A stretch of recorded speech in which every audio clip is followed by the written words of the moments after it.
ও 24শে জানুয়ারি তুমি বিয়ের ডেটের জন্য সেজেছিলে, কতক্ষণ ছিল মেকআপটা?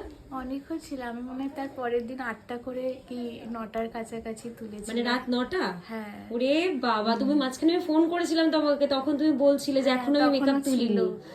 আচ্ছা, মানে পরের দিন রাত 9টা, 8টা কি 9টার দিকে তুমি মেকআপ তুলেছো? ওকে, এমনি সব ঠিকঠাক ছিল? হ্যাঁ ছিল সব। ওকে ওকে, চলো তাহলে আজকে কি চাইছো? আজকেও কি আমার উপর ছেড়ে দিচ্ছ? একদম যেরকম আপনার ভাল লাগে আপনার।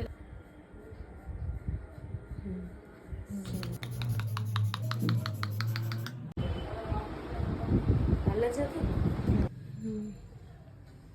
তাকাও আস্তে করে। ঘুরে যাও একটুখানি, ঘুরে যাও। হ্যাঁ, রাইট, ভালো লেগেছে। সুন্দর হয়েছে অল ওভার। তুমি একটু বলেছিলে একটু ওয়েস্টার্ন স্টাইলটা একটু ফলো করবে। ওকে সেরকম হয়েছে। ওকে ওকে, চলো এনজয় করো।